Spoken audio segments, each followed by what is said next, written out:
Eccomi.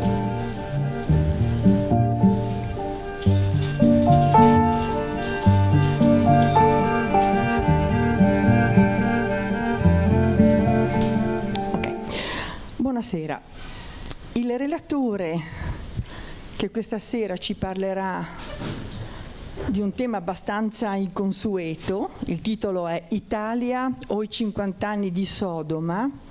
Il relatore è Dario Gattiglia, nato a Genova, che ha conseguito il dottorato di ricerca nella nostra università e giustamente nel presentare se stesso sottolinea che ha redatto la prima tesi in Italia che tenti una catalogazione degli scritti pubblicistici di Edoardo Sanguinetti. Non se ne deve vergognare, mi sembra invece un ottimo... La parola chiave è tenti.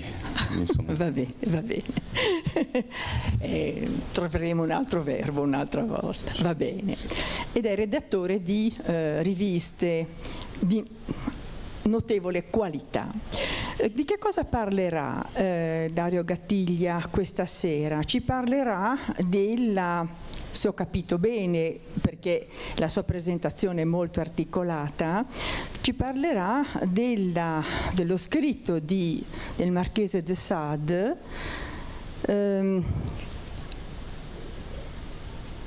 le 120 giornate di Sodoma ou l'école de libertinage, un'opera composta alla fine del Settecento, quando era in carcere, e che ha avuto varie vicissitudini che credo di capire oggi sia conservata presso la Biblioteca Nazionale di Francia. È un'opera complessa, credo spesso male interpretata, individuata come un'enciclopedia di tutte le perversioni, che ha avuto numerosi lettori e interpreti, più di quanto comunemente si possa credere, e credo che uno dei più noti richiami sia quello fatto da Pasolini, come lei bene richiama, che credo richiami particolarmente la tematica sociale, in questo caso, dello scritto del Marchese de Sade nel film Salò o le 120 giornate di Sodoma, ambientato negli ultimi anni del fascismo.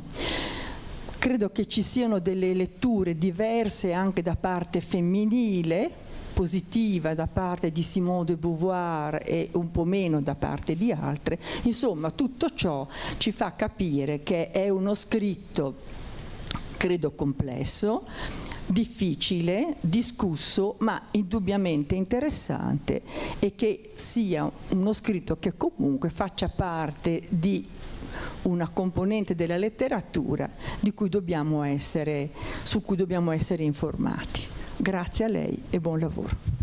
Grazie mille.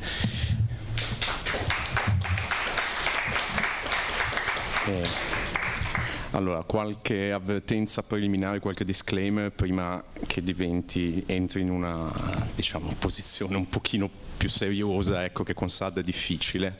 Semplicemente per dire che in realtà questo intervento nasce per un esame che io ho fatto nel 2012, quando io avevo i capelli, tanto per far capire la distanza temporale, con la professoressa Merello, che da lì in poi ha ingenerato una specie di relazione pericolosa tra noi due, per cui ciclicamente lei mi tende delle imboscate e pretende che io parli di Sade, non essendo minimamente un francesista io. Però di questo adesso parleremo. Siccome io credo molto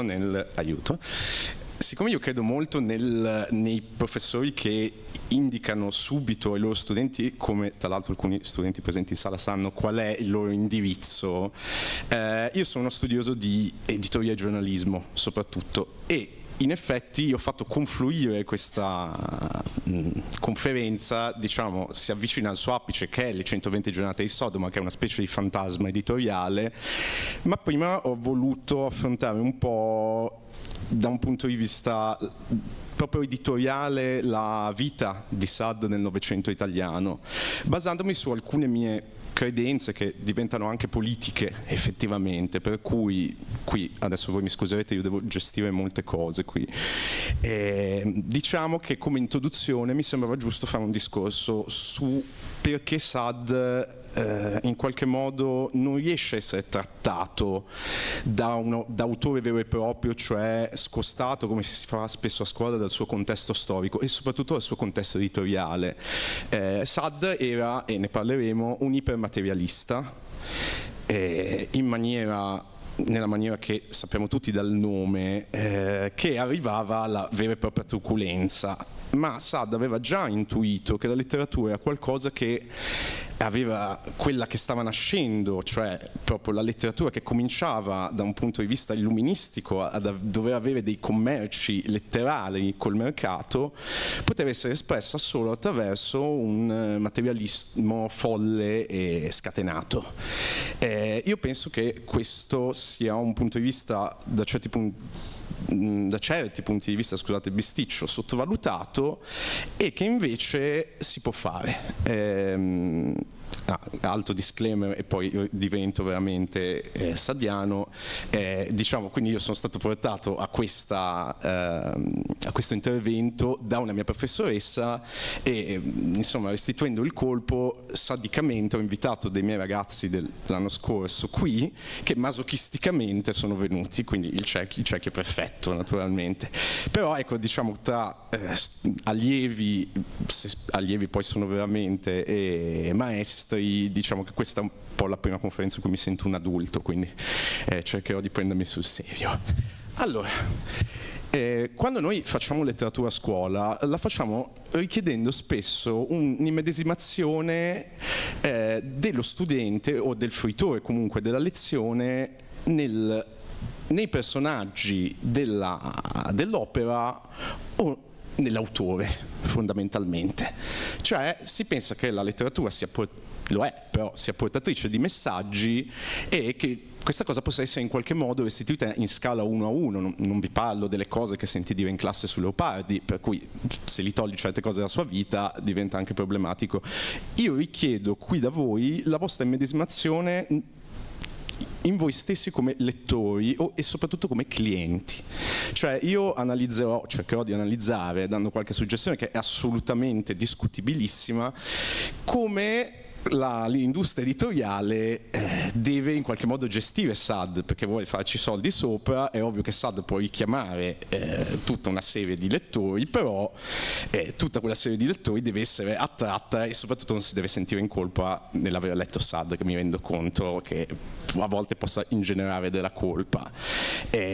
Parto subito col dire che questa impossibilità dell'immedesimazione nell'autore come uomo in Saad, se non è impossibile, è difficile, perché per esempio Saad rifiuta il discorso binario che si fa spesso tra l'arte e la vita. Sono arrivati gli studenti in ritardo intanto.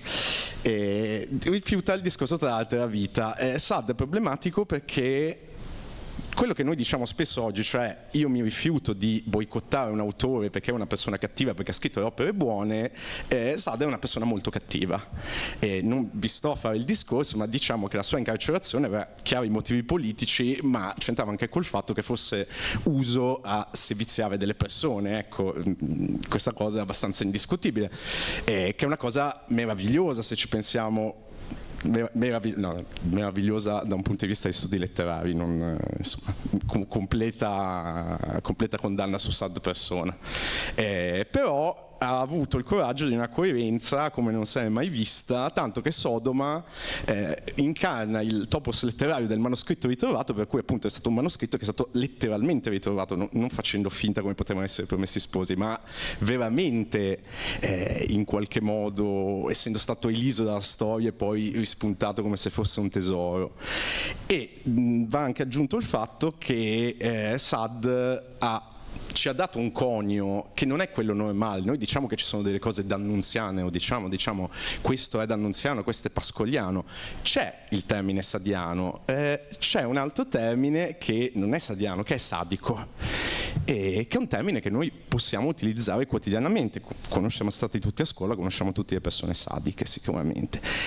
Sad è uno dei pochi che è riuscito a fondare su se stesso un'intera perversione, fondamentalmente, e vediamo un pochino perché.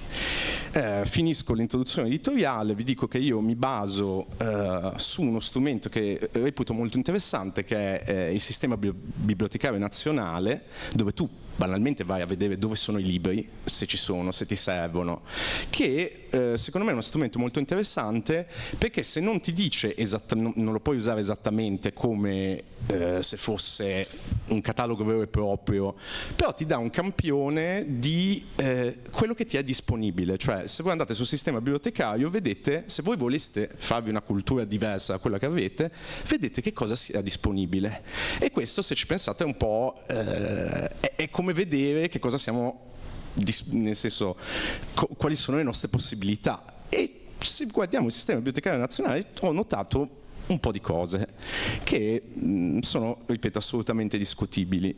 Vi dico che io non faccio un discorso basato sui critici, perché critica sadiana ce n'è stata sicuramente. In Italia però piace particolarmente agli autori, a quelli che erano magari anche critici come secondo o terzo mestiere, ma soprattutto conosciuti come autori veri e propri, persone creative, diciamo, che non vuol dire assolutamente niente, perché poi anche un critico è creativo ovviamente. Questo ha una valenza anche da un punto di vista del mercato, perché il cliente, quello di buone letture, conosce qualche critico. Tutti i clienti di buone letture, tra molte virgolette, altra cosa che non penso significhi molto, conoscono generalmente altri autori, quindi i nomi sono una strategia. Se tu ci metti il successo di Sad in Italia è derivato dal fatto che Pasolini è famoso. Da un certo punto in poi c'è un boom e questa cosa è innegabile, e bisognerebbe anche parlare del fatto che molti di questi autori hanno tradotto Sad, per cui anche qui questa cosa a scuola non è detta, ma se tu leggi, noi leggiamo un Sad, se lo leggiamo in italiano, di un traduttore, o se c'è un lavoro di equipe di più traduttori, per cui spesso c'è un'influenza binaria, cioè reciproca, assolutamente non binaria nel senso alternativa, ma reciproca, cioè chi sta traducendo Sad viene sporcato, in qualche modo infiltrato da Sad, ma anche chi traduce Sad lo piega alle sue voglie, diciamo anche alle sue perversioni, conoscendo molti autori. Ultimo discorso, poi cominciamo con la nostra storia editoriale, e ho dato un po' di importanza a quella che è una cosa altra, ennesima, che viene di solito ignorata, nel senso che tutti voi avete fatto il liceo, tutti voi diciamo, spero abbiate minimamente, non è detto, ma non è detto neanche che le persone buone letture facciano il liceo, comunque, e abbiamo fatto le soliti studi per cui ti leggi, devi studiare Ungaretti e devi sapere le edizioni. Generalmente quelle che tendiamo a ricordarci sono le prime e le ultime, diciamo. Non si parla abbastanza delle ristampe, che sono una strategia. Comunque, il mercato non è cieco, vero che chi fa libri non fa soldi, generalmente, ma è anche vero che a volte, quando tu vedi che qualcosa sta succedendo da un punto di vista dell'interesse verso l'autore, ritiri fuori dal cassetto il libro, te lo ristampi, oppure acquisisci o vendi la tua edizione a qualcun altro, e così continua la vita, come se le ristampe fossero alla fine una sorta di variante del libro concretizzata, effettivamente, che può quindi servire come quello che io potrei chiamare un termometro sociale, in qualche modo. E è ovvio che sono stato costretto a fare delle forti semplificazioni. È anche vero che ci sono delle cose che parlano, perché questi libri poi vanno a finire in una collana che spesso fa un discorso, cioè alcuni di noi sono affezionati a delle collane, alcuni di noi vogliono leggere dei libri di una determinata collana, e con questa cosa con Sad è successa molto. Sono importanti alla fine anche le cose che hanno a che fare con l'oggetto del libro, è importante la grafica, sono importanti le copertine, sono importantissimi i titoli, sono importanti i paratesti, gli indici, tutto. Io in questo intervento mi sono un po' fermato su tutto quello che precede il testo, che sono generalmente le cose che noi vediamo come cliente. Magari ti legge qualche pagina, però l'editoria deve avere a che fare con una cosa, cioè portare dentro quello che ti smolla i soldi. E tutto questo viene fatto con delle strategie. Vi dico già, qui partiamo, che i libri che mi risultano più stampati di SAD sono la cosiddetta filosofia nello spogliatoio, filosofia a volte quando gli editori vogliono fare gli chic, la filosofia del boudoir, e la Justine, che ha vari sottotitoli che sono generalmente le sventure della virtù, le disgrazie della virtù, mentre invece i 120 giornate di Sodoma, che sarà l'apice del nostro discorso, vi ho detto, è un libro che è già inesistito e che risulta editorialmente inesistente per un bel po' di tempo, e non ho problemi a dirvi, come qualcuno mi ha già detto perché l'aveva notato, che quelli più stampate contengono le parole filosofia e virtù, e quello meno stampato contiene la parola Sodoma. Ora, voi potete immaginare un libro con Sodoma nel titolo nell'Italia adesso facciamo un discorso anche su quella prima, ma nell'Italia dominata dalla democrazia cristiana, quanta bellissima accoglienza potesse avere. Si censuravano gli autoctoni, figuriamoci gli stranieri. E cominciamo la nostra storia editoriale. Allora, a proposito, se ci sono domande io le accetto nel mentre, quindi alzate la mano, io poi vi vedo e chiedo, preferisco impostarla così. Se sbaglio degli accenti, perché qua ho avuto a che fare con persone che ho solo sentito, letto magari per anni e non ho mai sentito nominare una volta, voi alzate la mano e mi correggete. Direi che non c'è assolutamente problema, a questo punto non mi offendo. Allora, iniziamo. Iniziamo con quelli che io ho chiamato gli anni perduti, che in una maniera piuttosto volgare ho chiamato gli anni a destra, diciamo, ma ci sono dei motivi. Iniziamo con un buco. Il primo libro che mi risulta a catalogo, quello che è rimasto a catalogo delle biblioteche, è del 24, che è la filosofia dello spogliatoio del Corbaccio, che lo vedete, ci leggete? Leggete tutto, anche questo? Sì. Perfetto. Sì, ma volevo semplicemente appurare che... Ok, perfetto. Allora, questo è il primo catalogo. Il Corbaccio, e già ci sarebbe tutto un discorso da fare, il Corbaccio è una deliziosa casa editrice che per esempio ha portato in Italia Céline. A proposito, essendoci studenti e specialisti, io devo tenere una cosa tra le due. Céline è l'autore francese più sporco del Novecento e forse uno dei più sporchi della storia dell'umanità. Il Corbaccio, in maniera deliziosa, il Corbaccio, a quanto mi risulta, è forse l'unica traduzione italiana che presenta, tanto per farvi capire che tipo di casa editrice fosse, presenta nella traduzione italiana di Céline una bestemmia che mi sono andato a leggere in francese e non mi risulta essere una bestemmia, è proprio il traduttore che a un certo punto ha deciso di mettercela, e già quindi la Corbaccio è una casa interessante. Prima strategia notata già da qualcuno, a parte filosofia, a parte spogliatoio, che non mi sembra una traduzione ideale, o almeno non è invecchiata bene, perché noi pensiamo ad altre cose. Il famoso, esatto, discorso di collana. La cosa risulta nella collana I classici dell'amore.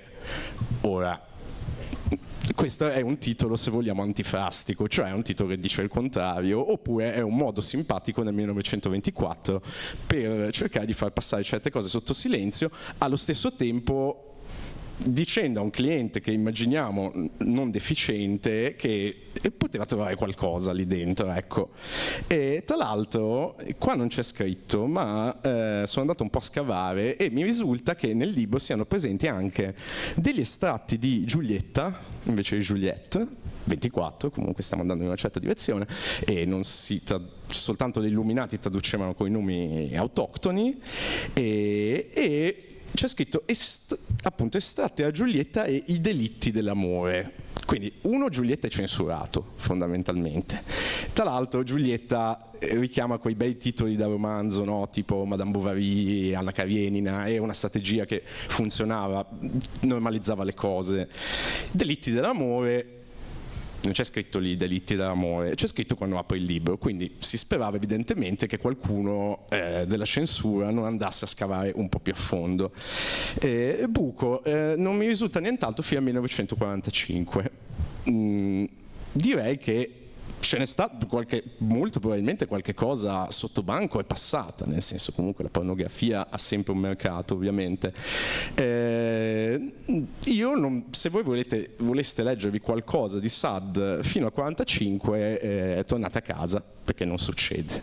Nel 45 invece, e adesso notate che io sto usando 3 strumenti diversi, allora, perfetto. Allora, nel 1945 appare per l'editrice Astrolabio, una grande casa editrice, La moglie pudica e altri racconti libertini. Allora, La moglie pudica, la parola chiave pudica, e va bene, nel senso, comunque cominciamo. Sicuramente è un titolo cattivello a parte di Sade, però poteva essere fatto. Libertini è un modo giusto per definire una filosofia che esisteva e nell'italiano indicava anche qualcos'altro. Vi posso dire che questa è un'edizione numerata in 300 coppie e una delle strategie per disinnescare gli autori è anche nobilizzarli rendendoli qualcosa come un piatto raffinato. Diciamo, se io buttassi troppe copie di Sade in giro, a parte che potrei finire nei guai ancora nel 45, però toglierei in qualche modo toglierei l'effetto una mossa furba che allo stesso tempo disinnesca e nobilizza, perché ha l'edizione numerata, cioè la compriamo dai collezionisti, e ovviamente fa dire, come tutti i collezionisti sono dei pervertiti, io che lo sono di certe cose lo sostengo, e quindi c'è anche una sorta di, insomma, si sta solleticando qualcosa. Bene, 45. Il curatore del 45 è subito un autore, e le persone che lavorano in questo ambiente probabilmente conosceranno bene la figura. Si chiama Adriano Grande, che era un letterato, un autore e un amico di Montale. E io mi ricordo di lui perché è uno delle persone a cui erano state dedicati l'Ossi di Seppia, che a un certo punto viene escluso dalle dediche come tutti gli altri. Montale fa questa cosa molto simpatica, che nelle edizioni successive toglie tutti i dedicatari, e Adriano Grande è stato escluso per motivi politici, per fascismo fondamentalmente, molto semplice, che poi è stato comunque un letterato esistente, che poi anche con dei dati interessanti è stato un partecipante dell'arte detta naif, comunque è una figura che, diciamo, già comunque politicamente tendeva a, tra molte virgolette, un lirismo estremo e un passato politico tutto sommato un pochino non eccezionale, ecco, come molti altri, lo sappiamo. E quindi a questo punto sembra che la strada in Italia per Sade sia stata spianata.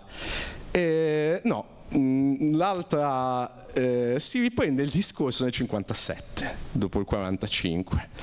Ora, io non voglio fare le domande come... C'è una domanda? Ok, stavo dicendo, non voglio fare le domande come a scuola, però 1924-1945 direi che è abbastanza chiaro per tutti noi. 1945-1957 in realtà è un periodo storicizzato, viene considerato un periodo perché nel 56 viene fatto iniziare, perché studia lettere, il secondo Novecento, e questa cosa ha anche a che fare con i fatti di Ungheria, cioè con l'invasione da parte dell'URSS, un'invasione che aveva spezzato il cuore degli intellettuali italiani. Italo Calvino, tra le molte persone che hanno restituito fisicamente la tessera del Partito Comunista perché disperati per questa cosa. I due buchi che voi trovate, poi questi sono i casi della storia, me ne rendo conto, però utilizziamoli per fare un ritratto di qualche modo. I due buchi più grandi che voi trovate sono buchi che hanno a che fare con la presenza di un potere forte da qualche parte che direttamente col fascismo, indirettamente con l'URSS, gestiva molti intellettuali italiani effettivamente, e non penso che il partito, e poi lo vedremo quando si comincerà a usare, che il partito in quel momento avesse particolare interesse a usare Saad da un punto di vista illuminista. Questo sarebbe venuto poi per gli intellettuali comunisti degli anni 70, che erano già più depressi e più cattivi a loro modo. Invece nel 57 si ricomincia, l'altra edizione che vi ho selezionato è nel 59, perfetto, allora, che è Le sventure della virtù, Justine, dell'editore Sugar, che è un nome bellissimo secondo me, non so da che cosa derivasse ma vorrei studiarlo. Questa che vedete è, a quanto mi risulta, l'edizione di Sado, almeno di Justine, che ha avuto più ristampe. Ve ne parlerò, ogni tanto riesce. Che cosa sta succedendo? È stato chiamato ci leggete? Scusate, ok. È stato chiamato un intellettuale abbastanza importante, che è Guido Piovene, o Piovene? Piovene, perfetto. Si chiede? Vabbè, perché si può non sapere le cose. Ci mancherebbe. Io sono per l'ammissione totale delle mie colpe, non c'è problema. Io chiedo, esatto, se no dicevo, bene, momento tra di noi. Allora, il signor Guido era stato un grande scrittore che apparteneva a quella, devo ammettere, quella mia perversione particolare, che sono gli scrittori cattolici regolari, che è un modo carino per dire diciamo i pazzi cattolici di destra fondamentalmente, che tanto male fanno le persone progressiste perché li amiamo tanto, ecco. Ce ne sono tanti in Francia, ce ne sono tanti in Inghilterra. In Italia lui è un'altra persona che aveva avuto dei forti contatti col fascismo e l'aveva tematizzato. Nel 1963, che anno importante per la sinistra letteraria italiana, quando nasce il gruppo 63, i Sanguinetti, con cui l'ho menato i miei studenti a lungo, lui, che tra l'altro era nato anche nobile, Saad faceva finta di essere nobile, lui invece lo era veramente, aveva pubblicato un libro che spero di leggere il più presto, che si chiama La coda di paglia, che tematizzava i suoi problemi col suo passato fascista. Ed è una figura molto interessante, è un uomo che quando muore nel 74 richiede, come se fosse in un romanzo, richiede sul letto di morte un prete, che nel 74 cominciava già a essere un comportamento interessante. E questo è il tipo di persona che all'epoca veniva chiamata per gestire Saad in qualche modo, negli anni in cui ci sono appunto tanti buchi, e stanno già succedendo delle cose. Però l'etichetta che voi vedete, la vedete poco, è l'etichetta classica con scritto romanzo. Ce l'avete presente? Sta di solito sotto i titoli non si vede, infatti, ve lo dico io. Romanzo sta ancora adesso sotto certi titoli. Io vi sfiderei a considerare questo libro un romanzo, sì, ma anche no, ma anche antiromanzo, ma anche satira del romanzo, anche parodia, tutto quello che volete, assolutamente. L'etichetta serve per vendere. Romanzo vende, vende, vende, vende, vende, e venderà sempre, almeno che il mondo non migliori per quanto mi riguarda. Sta succedendo anche qualcosa, nel senso che viene chiamato ad apporre, e questa è una delle prime strategie che forse nel 59 ci si sentiva un po' più liberi a riguardo, viene chiamato a condividere i paratesti dell'edizione un critico francese. Ecco, la situazione italiana è interessante perché i letterati, cioè, si chiamano un letterato e un italiano, però poi per dare in qualche modo, insomma, una statura a Saad, cominciano a chiamare solo francesi critici, però non autori, critici. Cioè serve il nome del letterato, così ci piace, però vogliamo anche dargli, stiamo entrando negli anni 60, vogliamo anche dargli, gli anni 60-80 sono gli anni in cui la saggistica comincia a trionfare sul mercato, che è molto interessante, e si chiama questo linguista, che fa linguistica, immagino conoscerà, che si chiama Paulhan, giusto? Ok, io chiedo. Jean Paulhan, che era un linguista piuttosto irregolare, diciamo. Vi leggo un estratto dalla Treccani. Io l'ho fatto quando ho fatto linguistica generale, ecco, sono dovuto andare a rivedere molte cose, semplicemente perché la Treccani a volte ha dei momenti divertentissimi. Allora, in polemica con i linguisti, con De Saussure in particolare, pur non arrivando mai a formulare un proprio sistema, questa esperienza porterà con risultati molto discussi alla critica letteraria.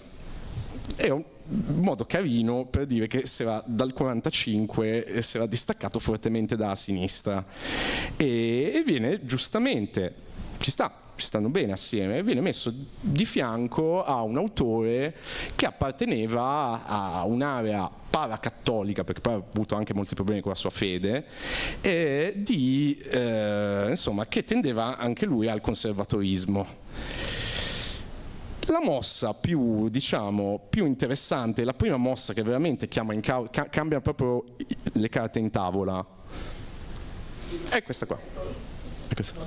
Sì. Solo una battuta. Certo. Però Jean Paulin è anche quello che ha lanciato in Francia l'Histoire. Ha lanciato in Francia? La storia Sì, ma anche... l'hanno chiamato per quello. Sì, ma nel senso, diciamo che di solito tutti i francesi che vengono chiamati qualcosina con un certo settore del mercato ce l'hanno, ma ne parliamo. Allora, questo è un oggetto diverso, tra l'altro io ce l'ho dietro, se mi date un secondo. Perché? È bello vedere concretamente i libri, secondo me, se uno li possiede.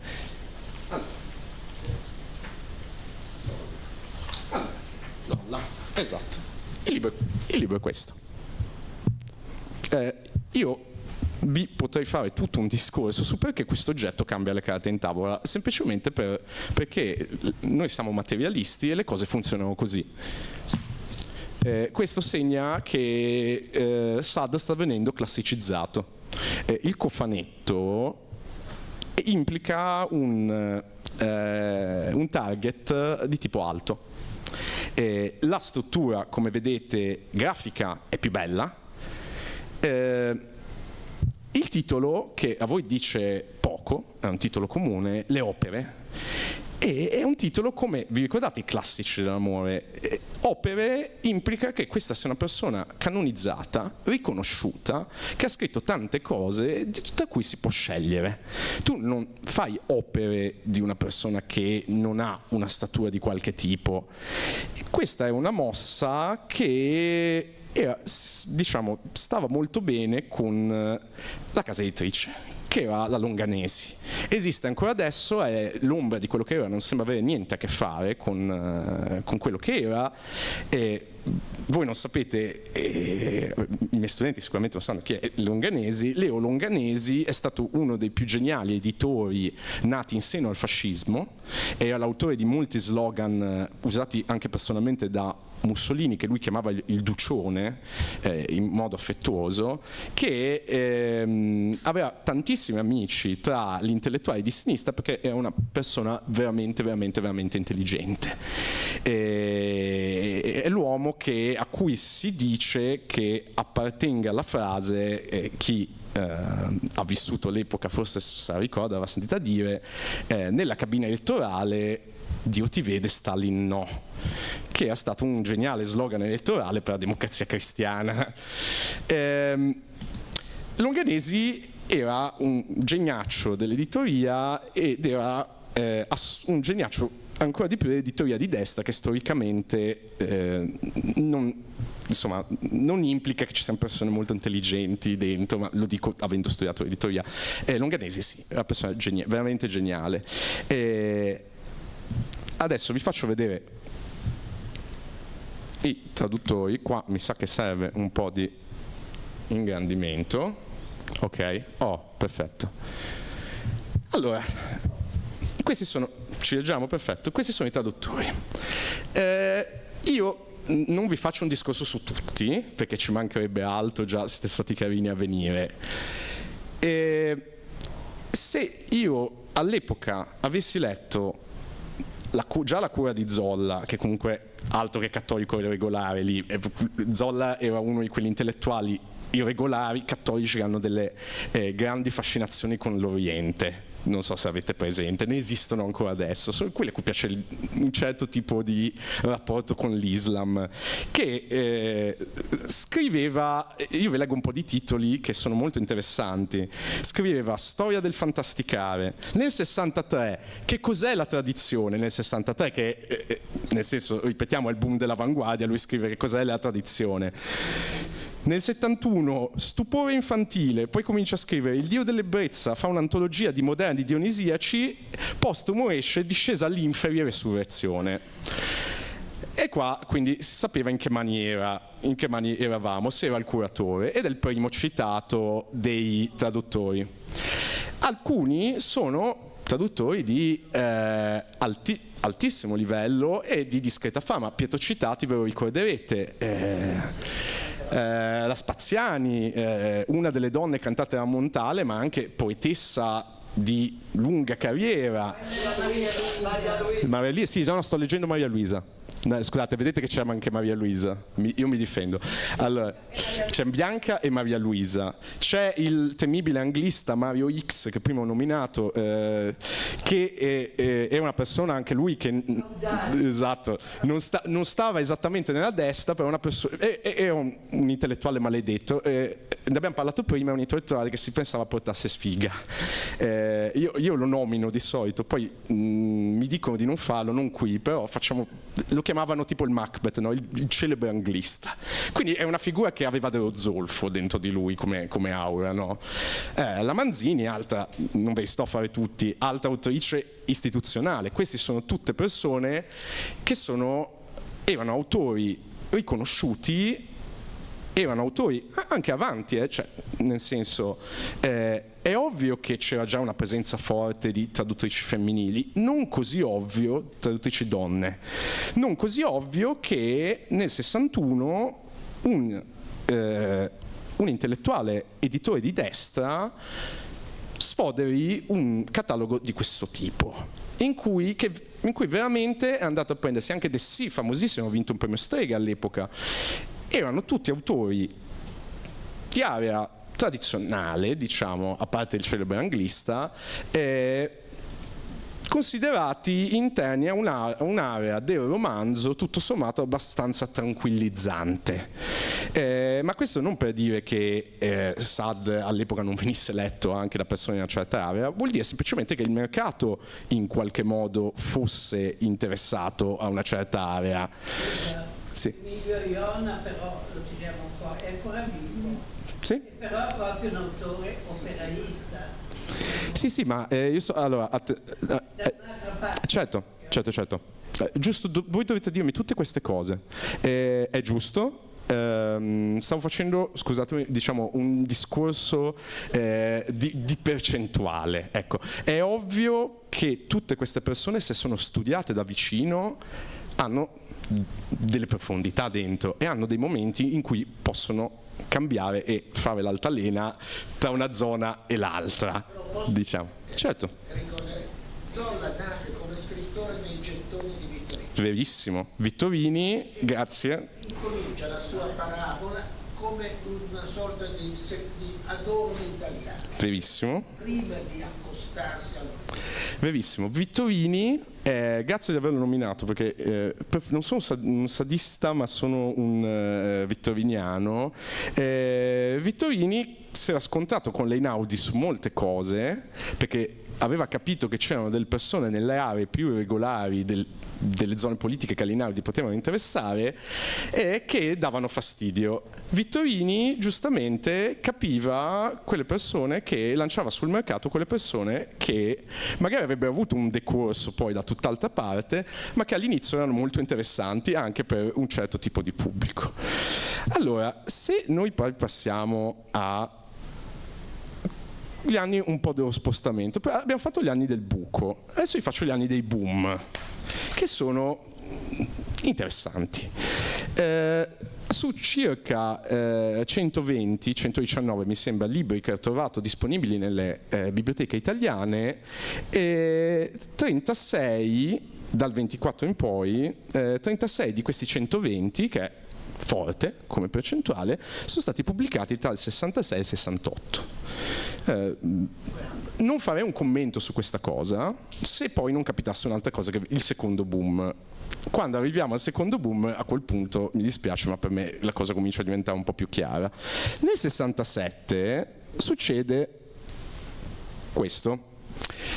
Ora facciamo un po' di interazione, visto che giustamente mi correggete quando dovete correggermi, ve ne ringrazio.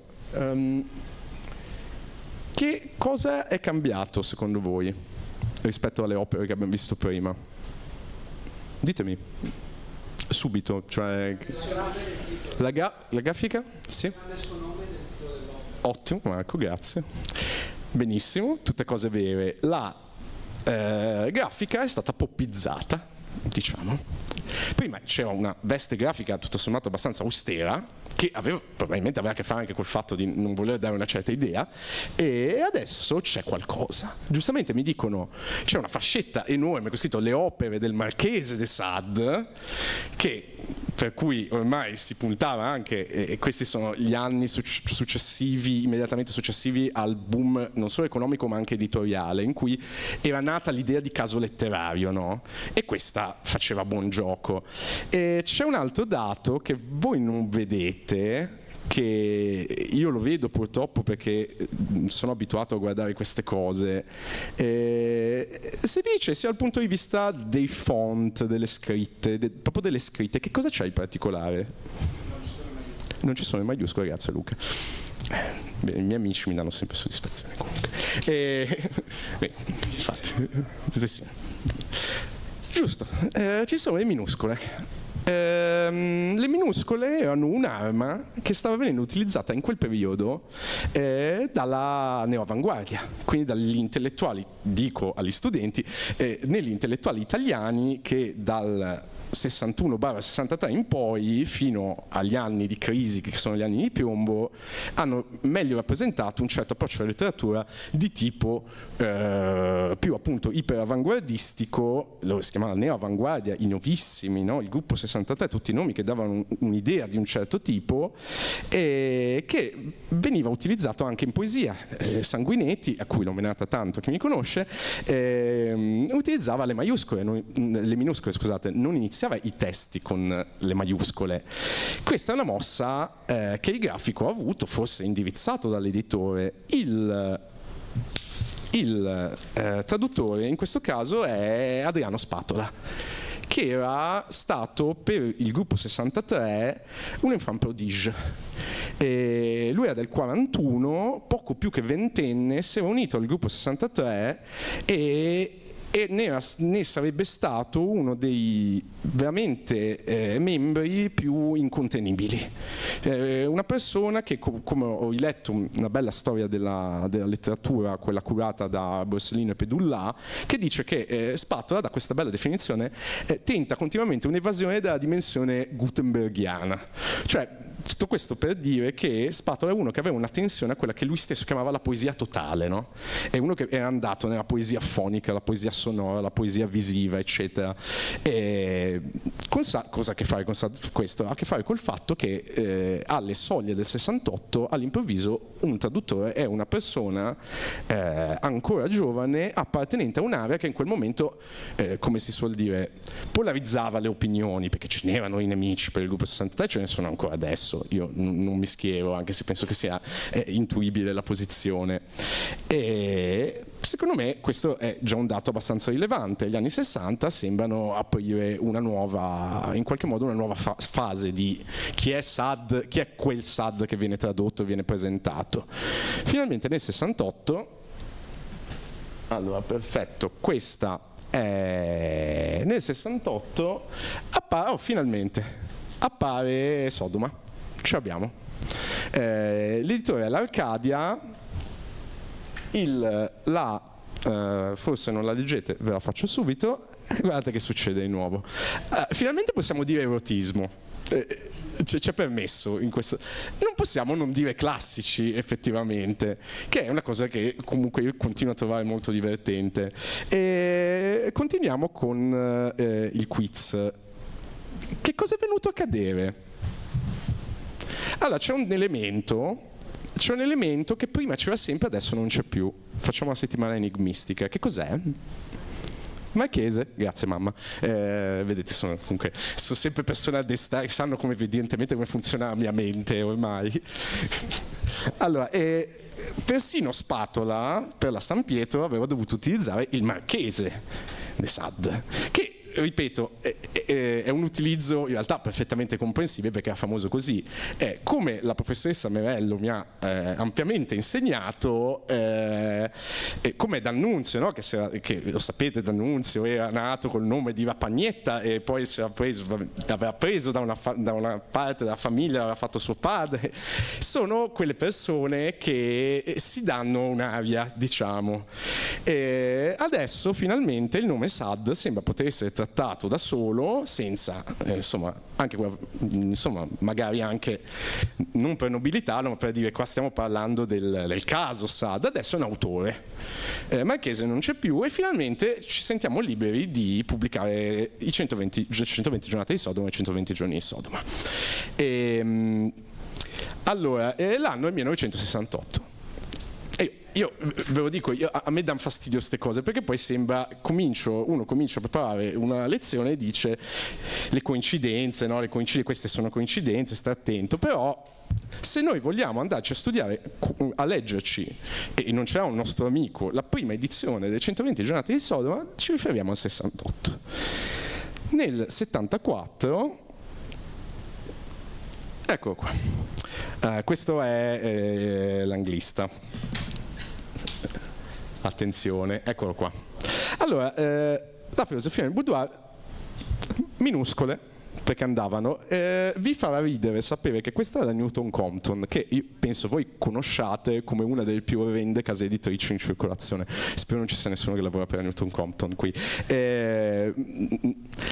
Vi farà ridere questa cosa. La Newton Compton era una casa che aveva molti punti in contatto con la neoavanguardia e aveva stampato delle cose molto interessanti. Quindi tutto sommato è una casa che se l'era vissuta bene l'età di un certo spostamento. Chiama a prefare l'anglista e chiama da un'altra parte chiama il signor Klosowski Pierre. Senti, la remoscia funziona sempre bene, che sarà è veramente l'uomo che è più accostato a Sade per dei motivi. Autore di un libro che la Sugar stessa, che abbiamo visto tante volte prima, aveva pubblicato nel 70 pur essendo stato scritto nel 47, che si chiama in italiano Sade prossimo mio. Spero di leggerlo al più presto. Leggiamo cosa ci dice la Treccani, poi vi dico in che casi viene effettivamente tradotto, e dice: intraprese studi teologici in un convento domenicano, quindi si convertì al luteranesimo, che poi abiurò. Insistenti tentazioni di demonismo e ascetismo traspaiono nelle sue opere di carattere narrativo. C'è un titolo che chiamiamo molto, che usiamo molto in famiglia, che è "Se non sono matti non li vogliamo", diciamo. E qua vuol dire semplicemente che è stato chiamato un sadista. Una persona che di Sade sapeva qualcosa, e sapeva qualcosa anche forse avendo nel contatto con comunque un sistema interno che mi sento dire già molto interessante. L'altra persona che appare, come potete vedere, è Lacan, Jacques Lacan, allora, a me la cosa che interessa di più non è per forza il nome, è con un saggio di interpretazione psicoanalitica. La psicoanalisi, che non era giovanissima, ecco, nel senso, non stiamo parlando di cioè aveva qualcosa, un po' di anni dietro, ma era stata presa dal gruppo 63 e dalla neoavanguardia come un'arma per ridiscutere il concetto di tradizione, spesso utilizzata contro, diciamo, contro una certa ala di autori che magari avevano ancora un impianto più religioso, e amava particolarmente il gruppo 63 amava opporre la psicanalisi alla psicologia del romanzo dell'Ottocento, no? Andava un po' più in profondo.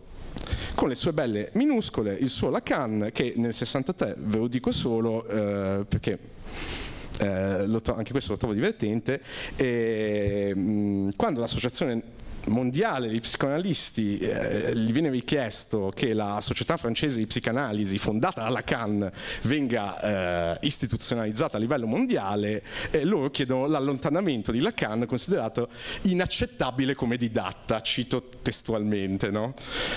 Che era Lacan comunque, però vedete che alla fine ci fanno sempre diventare persone particolari in tutto questo, no? E arriviamo finalmente nel 1975. Io non vi parlo di Salò, che ho visto l'altro ieri, ha avuto un effetto, se ne è parlato tanto, vi parlo di alcune cose semplicemente. Allora, un attimo che sapevo che qualcosa lo sbagliavo ecco qua.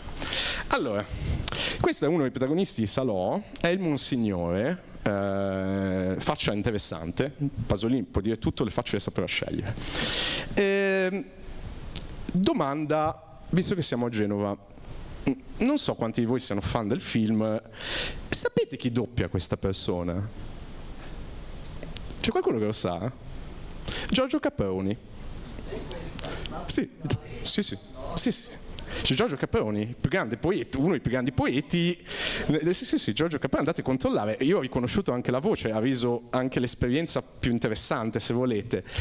Giorgio Caproni, per i miei studenti, grandissimo autore, in realtà livornese, ma innamorato folle di Genova, ha cantato L'ascensore di Castelletto, ha cantato La funicolare, eccetera, che viene chiamato da Pasolini a doppiare un uomo disgustoso. Io non vi cito che cosa dice Caproni in quel film, ne dice comunque che ha reso l'esperienza molto interessante, per cui vedete che comunque sembra esserci un'attrazione degli intellettuali verso Sade. Caproni, chi comunque lo conosce un po', viene trattato a scuola, voi ragazzi che lo farete tra quest'anno o tra qualche anno, speriamo, quando traduceva dal francese traduceva Céline e Genet, quindi aggiungiamo Genet, l'altro autore più sporco del Novecento, nel senso autori incredibili, traduzioni molto interessanti.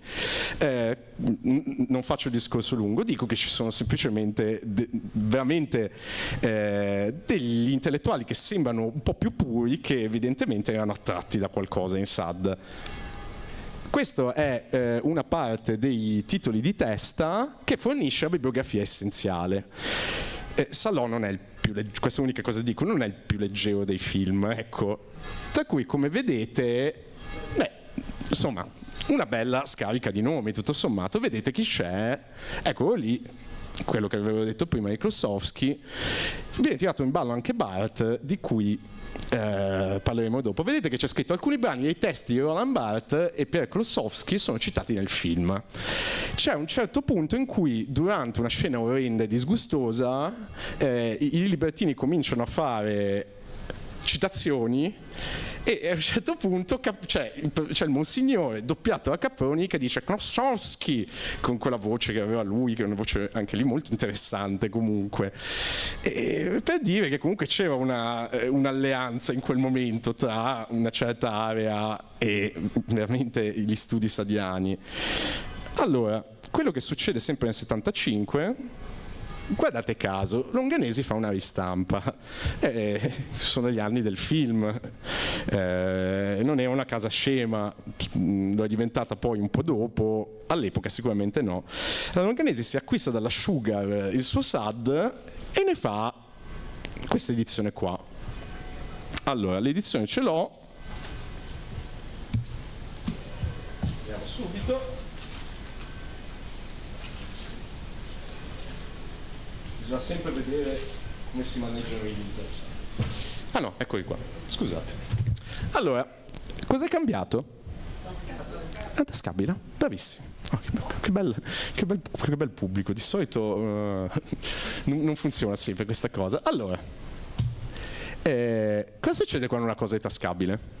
E la collana si chiama i libri pocket. Esatto, te lo porti dovunque ed è soprattutto Lire 1000. Cosa volete che sia successo? Che dalla classicizzazione si sta passando alla, scusatemi, io non riesco a non dire popizzazione perché non so come dirlo.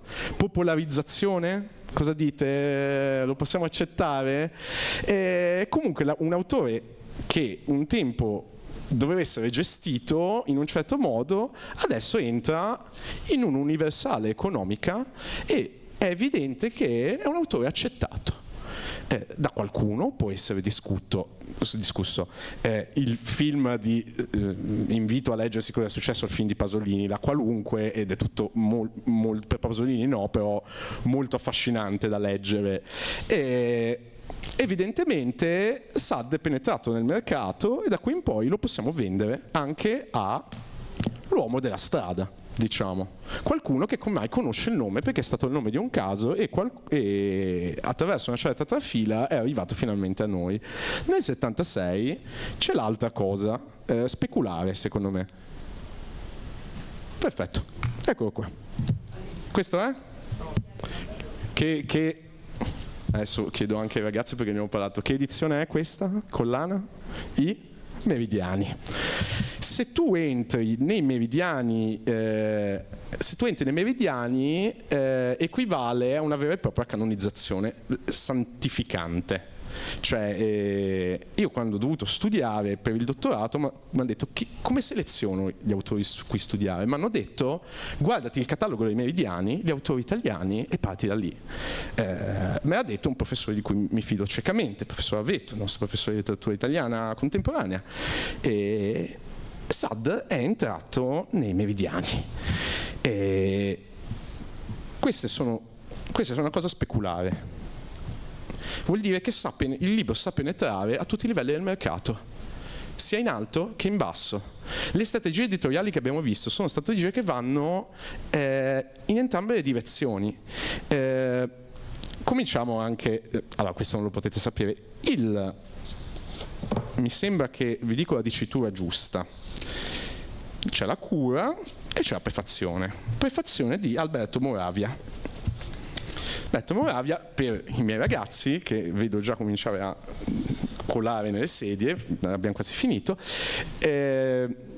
Alberto Moravia in quegli anni viene presentato in televisione a un certo punto da un autore come Alberto Arbasino e lo presenta e dice il più grande romanziere italiano. Così, dal nulla, cioè nel senso, detto proprio in televisione, nella RAI, si diceva questo.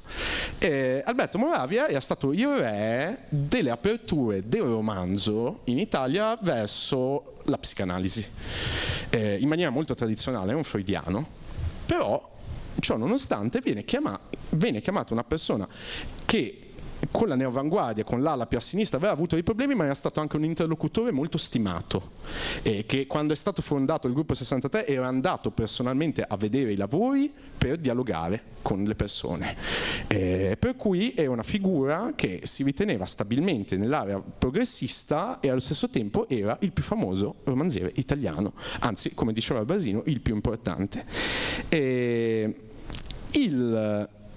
La copertina che vedete è di Man Ray, giusto? Pronuncia giusta? Man Ray. Chiedo sempre, peraltro pittore veramente molto affascinante. Questo è il portratto, scusate, stavo traducendo all'inglese, deformazione professionale, scusate, ritratto immaginario di AF, ormai Marchese non piace più, de Sade.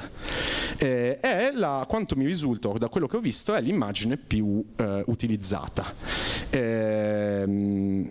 Ray era dell'area surrealista, che era l'area che anche in Francia, quello che non vi ho detto, che poi tutti comunque gli intellettuali francesi che stiamo vedendo si erano sporcati le mani in qualche modo con l'area surrealista, piaceva molto.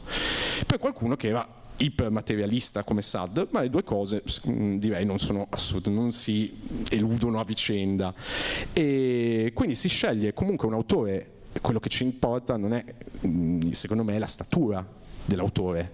L'autore famoso, il prefattore è famoso, la collana è la più eccellente che ci sia, o almeno si presenta come la più eccellente.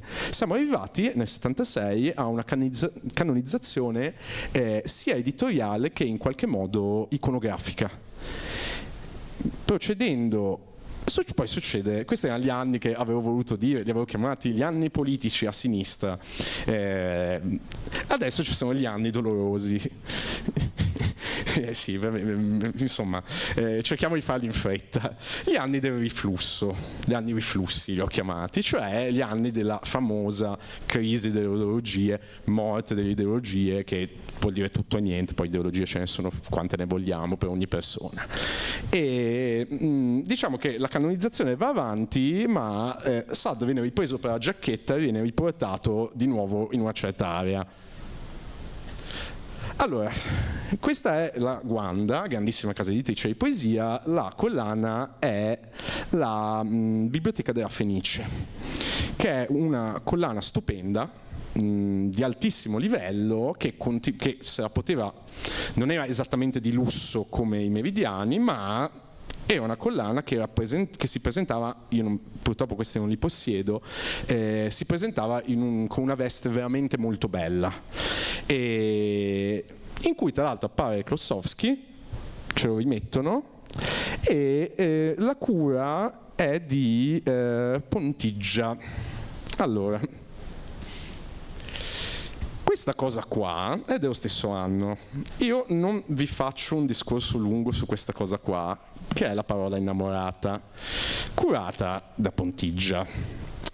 E La parola innamorata nel 78 viene considerata, ve la faccio brevissima, la presentazione sul mercato di una serie di poeti che magari loro poverini non lo volevano neanche particolarmente, li pubblicavano, di poeti che rivendicavano, come dice il titolo, una posizione romantica, diciamo, ma neanche proprio romantica, neanche in senso storico, innamorata.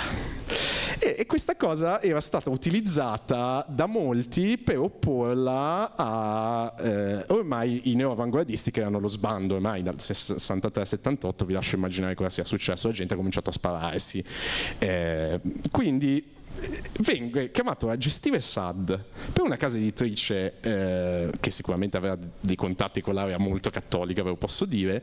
Viene chiamato un critico che in quello stesso momento sta venendo collegato a un ritorno all'ordine, come si diceva all'epoca, un neoconservatorismo. Loro l'avrebbero rifiutato, chi si metteva nell'area progressista avrebbe detto, e lo diceva, questi sono dei delinquenti che stanno facendo male.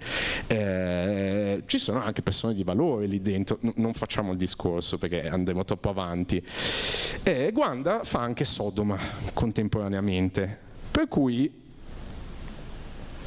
in 2 volumi, l'altra in 3 volumi. Ricordate sempre, se una cosa è in più volumi non è solo perché è lunga, ma è perché la gente la compra, perché tu non vuoi un volume solo, li vuoi tutti, ovviamente, sempre. E se voi vedete, allora, anzi scusatemi, non lo vedete perché qui manca nella copertina, cioè nel frontespizio, il francese che a questo punto è chiamato a dividere la scena è Barthes, è Roland Barthes. E anche lì, qui ci sarebbe il problema di dire ai miei ragazzi che è Roland Barthes. Diciamo che la cosa che mi interessa era che la confluenza tra interessi psicanalitici e interessi linguistici era ormai completamente saldata negli autori che si ponevano verso Sade, e mi interessa il fatto che fosse un autore ormai ipercanonizzato o comunque iperautorevole, e questo voleva dire che Sade poteva finalmente essere messo veramente neanche di fronte a degli irregolari, ma delle persone che avevano a che fare con le istituzioni anche intellettuali. Chi c'è in copertina? No, chi lo sa subito non risponda. Chi è dai? È Bosch. vabbè, l'autore, cioè il pittore più simpatico della storia, comunque von Bosch nel 400 aveva fatto, veramente aveva portato la pittura in certe zone del... possiamo parlare di subconscio per certi affondi di Bosch. Io ne parlerei, che comunque anche lì qui si è preso un maestro dei surrealisti, però quello che a me sempre importa è che un altro autore ipercanonizzato, una casa editrice famosa, va bene, si è fatta come al solito quello che si stampava sempre, si è fatta anche le 120 giornate di Sodoma, in 2 volumi, quindi qualcuno le comprava, con una bella veste grafica, con un autore famoso che ci scrive un saggio sopra e con un pittore strepitoso e famosissimo da cui viene preso dei particolari e li si pone sulla copertina. Siamo a questo punto giunti alla piena accettabilità della cosa. Allora, io non faccio gli anni 80, ve lo dico, così ringraziatemi, perché poi da lì in poi, nel senso, siamo morti tutti, io non ero neanche nato, però non so, cioè, nel senso, Assad va a finire nel mercato come tutti gli altri, e questa però è una cosa interessante. Questa è Justine. Che cos'è questo? Che cosa è successo? È un fumetto. E perché è interessante? Perché questa, la casa editrice si chiama Olimpia. Ricorda un po' la Franco Maria Ricci come impostazione grafica, secondo me, non so se avete presente.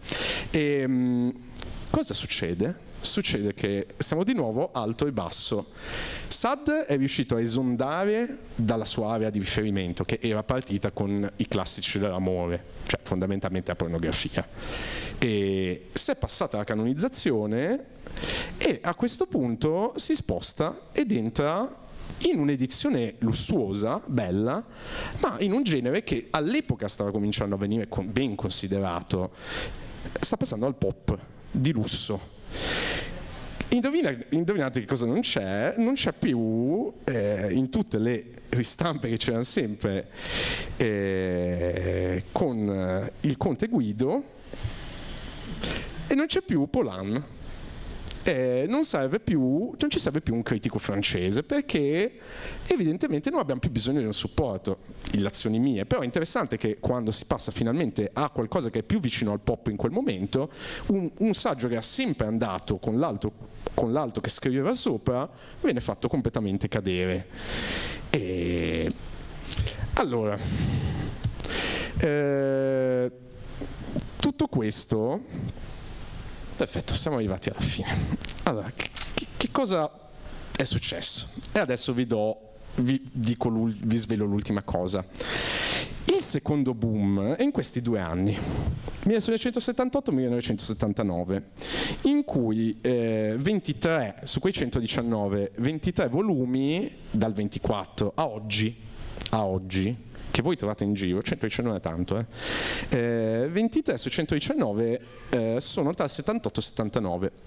Ora, questo vuol dire che su 119, 59, 50%, siamo lì, sono stati pubblicati quelli che ci sono disponibili, che comunque secondo me qualcosa ci dice da un punto di vista statistico, prendiamolo come un campione, sono stati fatti tra il 66 e il 68 e tra il 78 e il 79.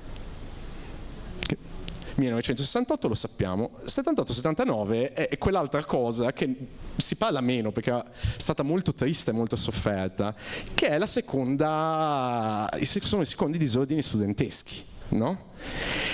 Sì, gli anni della Pantera, non so se qualcuno ha delle reminiscenze, che erano 68 senza la gioia praticamente, cioè quando le cose erano già andate a karate 48 e la gente aveva cominciato a spararsi. Io lo trovo molto interessante, ci si può discutere finché volete, sono d'accordo, però questo vuol dire che se ce ne sono tanti nelle biblioteche, vuol dire che o tante persone ce l'avevano in casa e quindi sono arrivate alle biblioteche, o tante biblioteche le hanno acquistate, oppure ce n'erano in giro tante e ne sono arrivate tante. però sono tante, 59 su 119 sono negli anni neanche troppo allargati, questo è un biennio, 78-23, 78-79, ne hanno neanche troppo allargati, dei momenti di massimo fuoco dell'attività studentesche. Cosa vuol dire? Che Saad era un fricchettone, un hippie? No. Però vuol dire che evidentemente, io non credo, cioè nel senso è molto interessante quello che gli autori erano, più interessante è quello che gli autori possono essere, come vengono usati, e se l'autore è presente vuol dire che l'autore viene considerato utilizzabile, fruibile e posizionabile da qualche punto di vista. Io vi concludo, vi ringrazio per la pazienza e volevo fare 2 discorsi sull'apice, che era i 100 giornate di Sodoma. Allora, io quel seminario del 2012 che ho fatto con la professoressa Merello, io avevo finito, me lo ricordo ancora, me l'ho letto perché me l'aveva proposto un mio amico dell'epoca che aveva fatto l'esame con me, me l'ho letto le 120 giornate di Sodoma a quindi 21 anni. Avevo finito dicendo che Saad era un cattivo scrittore, un cattivo filosofo e probabilmente anche un cattivo o critico poeta, adesso non mi ricordo, scusate perché dovrei recuperare gli appunti dell'epoca, sono abbastanza sicuro i primi 2, dicendo però che comunque è interessante perché eccetera eccetera eccetera. Pur non rileggendo le 120 giornate di Sodoma, se non per spezzoni, io devo ammettere che nella mia testa un libro che non ho riletto per intero è cambiato, che è molto interessante. Allora, le pagine sono sempre le stesse, l'edizione tra l'altro è una Newton Compton orrenda, però con una traduzione molto buffa, con delle cose in toscanismi che non ho ancora capito perché, ma se io ho letto quel libro nel 2012 e io adesso penso delle cose radicalmente diverse su quel libro senza aver letto il libro, cosa volete che sia successo? Che poi è il segreto di tanta critica letteraria, che sono cambiato io, semplicemente. Questo è quello che è successo, sono molto molto cambiato io. Saad è un autore così monolitico, le 120 giornate di Sodoma è un'esperienza così spiacevole, in quanto anche estremamente noiosa, poi è un libro incompiuto, che per fortuna è incompiuto, perché avrebbe scatenato sul mondo grande dolore, ecco, che deve essere brutto, deve essere noioso, perché è questo essere monolitico nella visione del mondo, uno gli ha permesso la sopravvivenza, perché si porta dietro un'aura di maledettismo che lo rende utilizzabile da estremismi completamente diversi, sia a destra che a sinistra, no? Ma non solo quello, io penso, adesso vi dico la mia, questo è il motivo secondo me per cui è sopravvissuto. Prima un caso, poi diventa molto amato anche da persone che non si facevano attrarre dai casi letterari, ecco. Adesso vi dico io quello che penso, ve la propongo, ecco. In un momento, questi sono giorni strani in cui fai questo tipo di conferenze, me ne rendo conto, e giusto un aneddoto, magari vi fate 2 risate. Uno dei momenti più bassi della mia vita sono io che sono in un corteo e me ne distacco per cercare di entrare in biblioteca universitaria a leggere le 120 giornate di Sodoma della Guanda, dicendo agli amici che erano lì, con cui ero alla manifestazione, poi scappando dicendo scusate, c'è mica il libro, era chiuso per il mio stesso corteo, quindi colpa mia, capito, in qualche misura. Però quello che dico io è che in un momento in cui giustamente sono stati fatti tanti passi avanti, possiamo discutere quanto volete, non ho voglia di fare questo tipo di discorsi, però c'è stata tanta riflessione sui temi della sessualità negli ultimi anni, che hanno anche precettato in qualche modo, pur essendo assolutamente interni a una lotta più ampia, hanno precettato la discussione, hanno cooptato la discussione, no? Saad, che forse si sta cominciando a rivedere un po', restituisce un'idea della sessualità profondamente politica, che aveva il coraggio di dire e ha il coraggio di dirlo adesso, per me, scusate, quando si è cercato anche di rivedere in una certa maniera un po' da figli dei fiori la sessualità, capito? Nel senso, cioè, piace a tutti sicuramente, non lo negheremo, però non è rose e fiori, non siamo uomini liberi se siamo sessualmente liberi o donne libere o qualunque altra cosa libera o persone libere, individui liberi. Se si rilegge Sade si riscopre che molto spesso la sessualità ha a che fare, a questo serviva la psicanalizzazione, ha a che fare con la sfera dell'oscuro, cioè quello che ci portiamo dentro, che non è per forza bello, non è per forza piacevole, ma che se si tiene in conto di questa cosa ci fa concepire la sessualità in una maniera più completa e quindi più presa sul serio, in realtà. Numero 2, perché è piaciuto tanto a una certa sinistra Sade, soprattutto Sodoma, perché restituiva il fatto, e di questo invece ce ne siamo accorti, che l'ossessività verso la nostra ossessività verso la sfera sessuale è assolutamente, e io penso innegabilmente, dettata e guidata dal resto delle nostre vite. Il resto delle nostre vite vive in una situazione che più materialistica non si può, cioè il dato politico della sessualità è reale, e se voi vi leggete 120 giornate di Sodoma, leggete un monumento a quelli che cominciavano di una persona estremamente razionale che cominciava a capire come il mercato stesse cominciando, i romanzi che Sade prendeva in giro, avesse anzi già cominciato, lo sappiamo da ben prima dei poemi cavallereschi, dei romanzi a cavalleria, avesse cominciato, la ricchezza del mercato avesse cominciato a progettare il corpo e a esprimersi nel corpo. Il meccanismo terrificante dei 120 giornate di Sodoma, per me, ne possiamo discutere quanto volete, apre veramente una finestra terrificante sul fatto che noi siamo meccanizzati anche nelle sfere che si vorrebbero più libere, che noi tendiamo a vivere come qualcosa che è fuori dalla sfera quotidiana, lavorativa, eccetera, e che in realtà è collegata, è in dialogo. E io sono per la dialettica, quindi cerchiamo di capire anche, magari utilizziamo Sade per capire anche tutte le zone di buio, diciamo. Detto questo vi lascio stare. Grazie.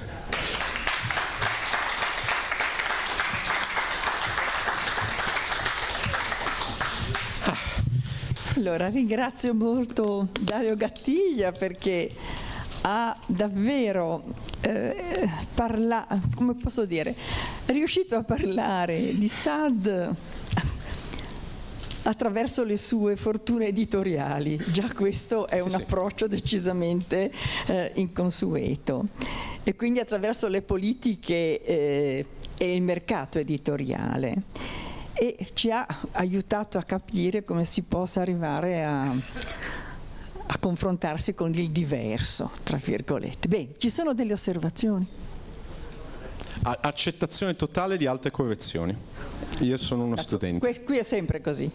Prego. Volevo fare solo due precisazioni. Jean Paulhan mi sembra anche il fondatore del supplemento letterario dell'Humanité, organo del Partito Comunista francese che esiste tuttora. Poi per quanto riguarda Céline, che è stato citato più volte, Céline era uno scrittore considerato maledetto non perché osceno, ma per il suo antisemitismo, forse nato, per cui, che poi era un medico della periferia parigina, e Céline è lo pseudonimo di Jean-Louis Destouche, per cui alla fine della seconda guerra mondiale aveva dovuto riparare in Danimarca, poi era vissuto in semiclandestinità, insomma, un antisemitismo ferocissimo proprio, ferocissimo. Allora,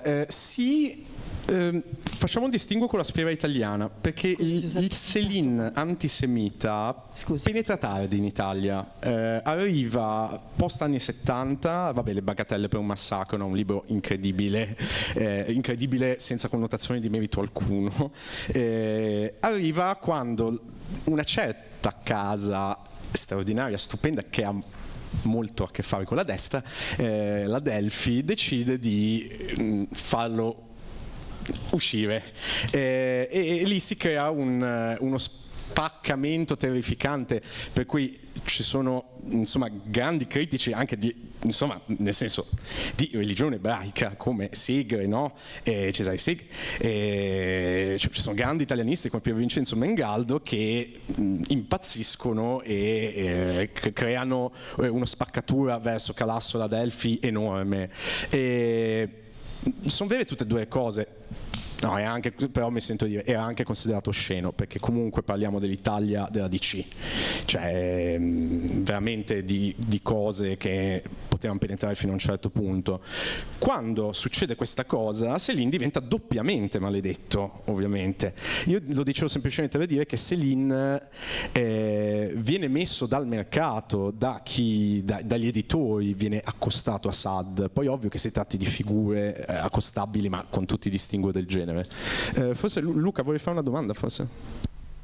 Accetto, poi un'altra osservazione. Mera curiosità, semplicemente tutte le coincidenze di date con l'editoria, il 45 e il libertinismo, chiedo, hanno a che fare o non hanno a che fare con la liberazione? Allora, no, allora. No, non dico no. Il 45-46 soprattutto sono anni particolarmente difficili. Diciamo che prima del 46 e prima ancora di anni successivi, prima della definitiva vittoria di una certa area politica, le persone per un brevissimo momento si erano messe in testa che sarebbero state libere.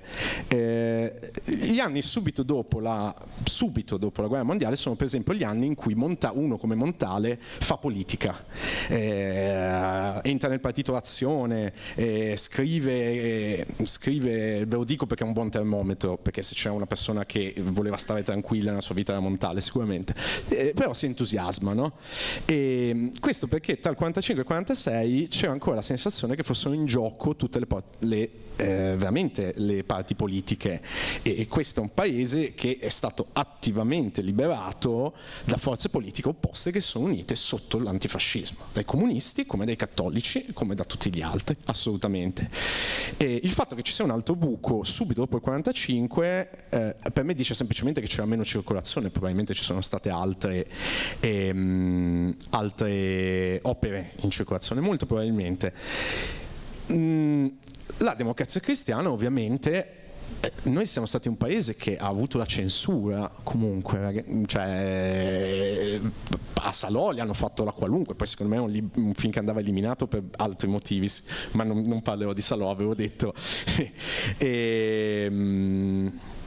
Però i buchi ci sono quando ci sono in gioco dei poteri forti, e i boom ci sono quando in gioco ci sono delle agitazioni. Lo so che a me dà fastidio, perché io che cerco di essere un razionalista, questa cosa mi dà fastidio perché è troppo a puntino, capito? Magari non crediamoci, però abbiamo la certezza che, questo me lo sento di dire, abbiamo la certezza che in certi momenti, se non altro, ce n'era di più e ce n'era di meno. Poi non stiamo parlando ovviamente delle pubblicazioni clandestine, autopubblicazioni, tutto quello che volete, la microeditoria non arriva alle biblioteche spesso, questo è tutto un altro discorso. Il sistema bibliotecario parla spesso per quelle che sono le grandi case editrici, che sono il mercato e che, scusatemi, sono l'anima letteraria del paese. Qualcun altro? Sì, io a proposito di Céline arriva in Italia ben prima della Delfi, e comunque a parte si sente? Sì, no, a parte Céline, è interessante la storia editoriale, che però non può essere scollegata, anche per capire le dinamiche editoriali, non tanto scollegata da fatti come, che so, il 45, il 56, quanto alle dinamiche culturali della cultura italiana nel dopoguerra. Faccio solo l'esempio, il volume di Zolla, che lei giustamente dice ha segnato una svolta, ma perché l'ha segnato? accompagnata, perché Zolla in quell'introduzione, Zolla erano gli anni in cui era sulla linea della dialettica dell'illuminismo di Adorno, e dà un'interpretazione di Sade come critico dell'illuminismo, cioè in quel momento allora vuole dire che la cultura italiana prende una strada, incomincia a criticare la tradizione illuministica.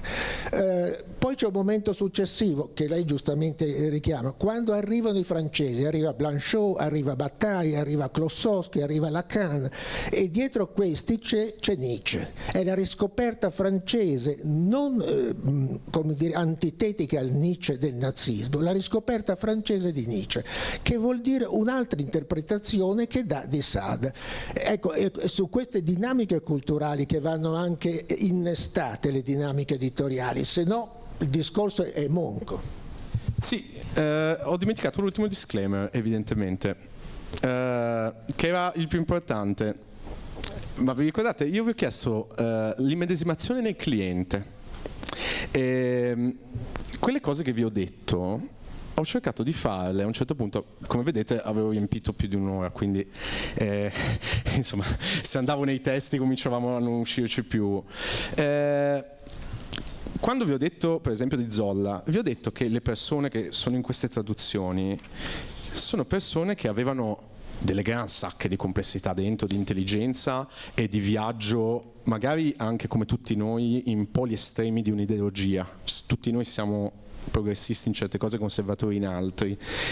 Di fronte a un cliente, in quel momento, leggere citati con la Manzini, con Zolla, con la Maria Luisa Spaziani, Bianca lasciamola perdere un secondo, dava un'idea, secondo me, di un'istituzionalità, però ne sono abbastanza convinto, di un'istituzionalità che tendeva di più alla conservazione. Poi aprivano il libro, leggevano l'introduzione che abbiamo letto, non assieme, nel senso non è un pluralis majestatis, dicevo io il professore, che dice delle cose. Certo, c'è una critica all'illuminismo di tipo non biecamente reazionario, ecco, ma quando voi comprate il libro, gli editori, che non sono scemi, prendono i nomi per il loro stereotipo, non per la loro effettiva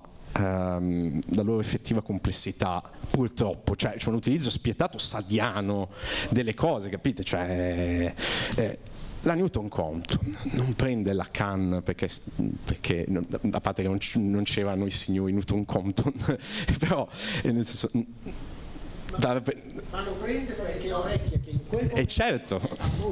Sì, ma chi lo compra il libro? Non quello che ha letto Lacan, che richiede ben più resistenza, eccetera. Lo compra qualcuno che orecchiava che Lacan in quel momento era una figura che tirava il mercato. Poi sono completamente d'accordo, professore, nel senso, io ho fatto un discorso cercando di dire, lei ha usato un bellissimo termine che è orecchiare, cioè quelli che per una persona di discrete letture ma che ancora non ha letto quei testi, come potesse essere attratto alla vendita, che è un discorso sadiano, secondo me, comunque. Era attratto da Sade, non dai traduttori di Sade. Non sono convinto di questa cosa. Però l'Amleto tradotto a Montale lo vendevi perché lo traduceva Montale. Era attratto da Sade, che era un caso, ma era attratto dai produttori, se no non lo faccio. Se no, guardi, le traduzioni sono tradizionalmente qua, in basso, piccole. Questo è il frontespizio, che è la prima cosa che legge il cliente a parte la copertina. E sono persone che avevano già una loro statura. Poi, come si dice, siamo d'accordo nell'essere in disaccordo. Io sono assolutamente convinto che i libri hanno avuto circolazione per motivi molto più superficiali, purtroppo, molto più superficiali di quello che si pensa, per delle strategie. Nessuno, e concludo poi se ci sono altre domande, nessuno avrebbe letto Il giovane Holden se fosse stata la traduzione di The Catcher in the Rye. Nessuno. Arriva qualcuno alle Einaudi che dice no, Il giovane Holden, copertina bianca, che è una cosa che era già stata sperimentata, e lì si crea il caso. E purtroppo questo vuol dire che siamo tutti, quando siamo clienti siamo tutti un po' più scemi, sicuramente. Per fortuna poi ci compriamo il libro, lo leggiamo e giustamente uno prendeva il libro, magari se lo leggeva e diceva allora qualcos'altro, ma non dimentichiamoci che a un certo punto il più venduto autore in Italia era Carlo Emilio Gadda e il più venduto è il meno letto. Ci sono i bellissimi articoli che dicevano che la gente si comprava Gadda per tenerlo sul tavolino, fondamentalmente. E altro? Sono qui per... Sì, Fabrizio. La beatificazione... Canonizzazione, non beatificazione. È arrivata in Italia col Meridiano nel 76. No, allora, il Meridiano non inizia qualcosa... Cioè, come dici... ma scusa, ti dico la domanda. Sì. Allora, sono andato a vedere quando è arrivato nella Pléiade in Francia. È arrivato 14 anni dopo rispetto al Meridiano italiano. Come mai questo ritardo? Siamo arrivati prima? 14 anni prima dei francesi, tutto sommato. Francesisti in sala, rispondete. Allora, concludo velocissimamente. Ipotizziamo velocissimo, Sade forse faceva più male in Francia da certi punti di vista, ce l'avevamo più vicino. Qua non ve l'ho letto, qui concludo veramente, ve lo giuro, però vi leggo una nota, che non ho voluto fare i discorsi così, però c'è una nota brevissima che dice naturalmente non si sono potuti includere alcuni dei titoli fondamentali come le 120 giornate di Sodoma, perché un'operazione editoriale così audace sarebbe ancora in Italia prematura. Cioè c'è una canonizzazione però di un Sade, ecco, siamo sempre lì e temo che in Francia facesse ancora male un po' troppo vicino. Grazie, ha capito che sto rischiando, già fumo tanto, grazie ancora. No, io vi ringrazio molto, si potrebbe continuare ancora, ma bisogna in realtà poi arrivare al termine. Vi dico solo che giovedì 9 ottobre si svolgerà dalle 15:30 alle 17:30, sempre in Accademia, la seconda puntata, fra virgolette, di un convegno sulla Liguria e il mare. Questa volta parleranno Giorgio Bavestrello e Monica Montefalcone. Il tema è impatti antropici e riscaldamento globale, effetti sulla biodiversità del Mar Ligure. Grazie a tutti e buonasera.